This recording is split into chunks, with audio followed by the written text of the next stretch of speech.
You're very different in the policies that you've supported in the past. You're considered the most liberal United States senator. Somebody said that, and it actually was Mike Pence on the debate stage. But yeah, well, actually, the nonpartisan GovTrack has rated you as the most liberal senator. You supported the Green New Deal. You supported Medicare for all. I love that. Until GovTrack took down the rating, took it down completely. If you search for it now and you click the link, it'll say page not found.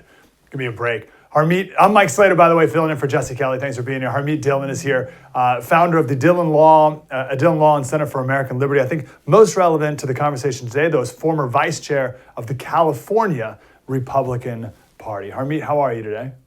I'm great. Thanks for having me. And I'm also proud to represent President Trump, both in his campaign and personally. And so we've been closely looking at Kamala Harris and her record for many years, and I'm happy to talk about it.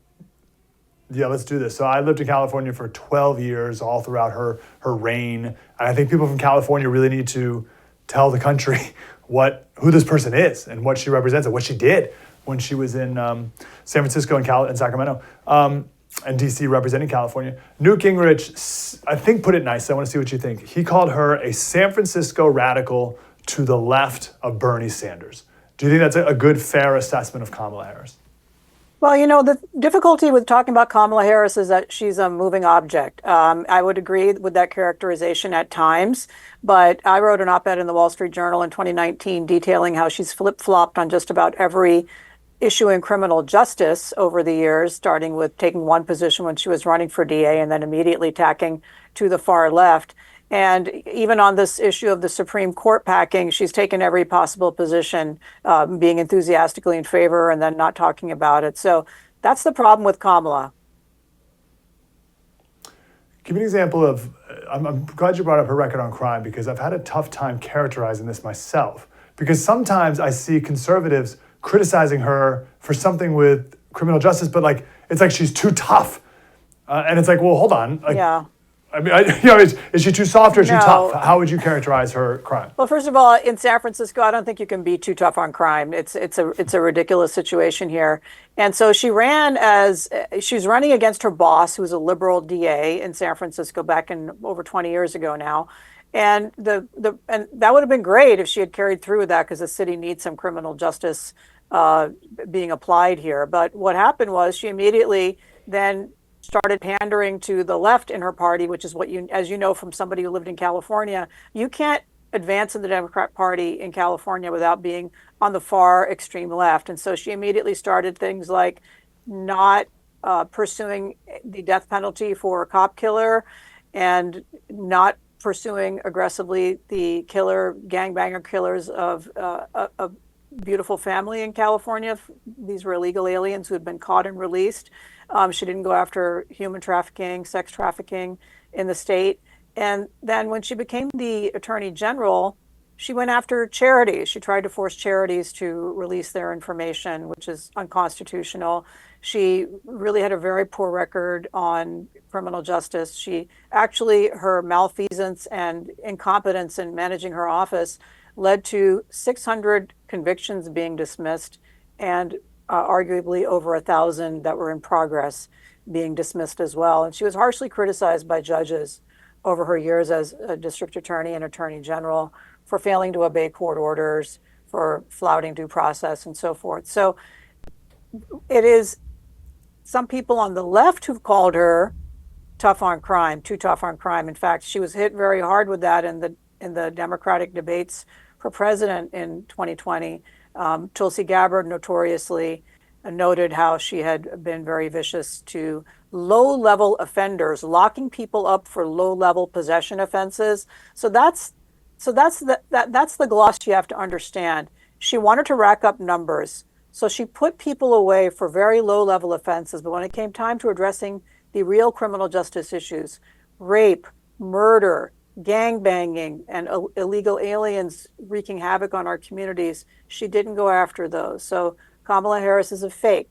She racks up numbers, but she doesn't actually make the streets safer. And that's the legacy that she has there. And a lot of African Americans are talking about her record because she locked up a lot of black men for low-level possession offenses, but not making the communities any safer really by doing that. Okay, so that's the thing I want to get on. It's that and like locking people up for smoking marijuana. You hear that criticism. And then people are like, oh, can you believe it? She went after parents whose kids didn't show up to school a lot. And it's like, well, Oh yeah, I mean, you would, let me tell you, my phone is Go ahead. ringing off the hook with former SFPD who are calling and telling me the stories of how when she got in there, there'd be arrests and then she wasn't able to get convictions. Kamala Harris's main focus was, how can I improve my ratio?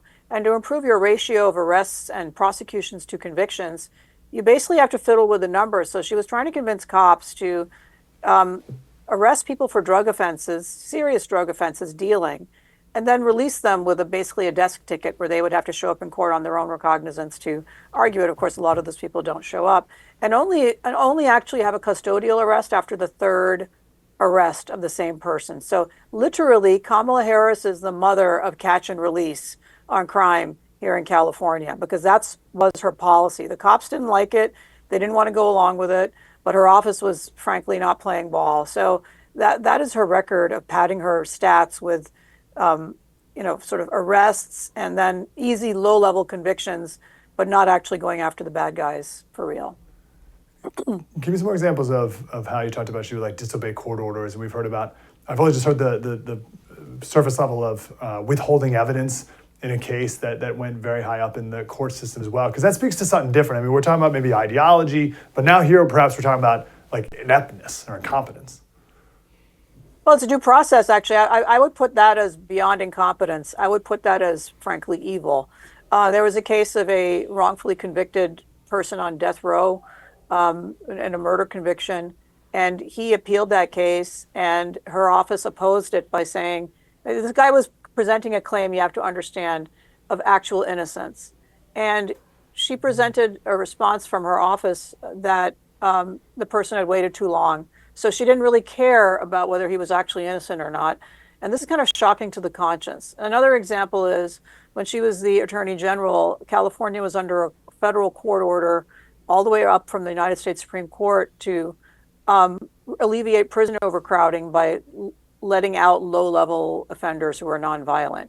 And she opposed this, making the argument, her office opposed it, making the argument that we couldn't afford to do that because criminals in our prisons were cheap labor for our firefighting efforts during fire season, and we needed to keep them in longer for that reason. I mean, this is also shocking from a due process point of view. And when confronted by liberal scholars like current dean of Berkeley Law School, Erwin Chemerinsky, he called her refusal to obey these court orders equivalent of Jim Crow governors in the South.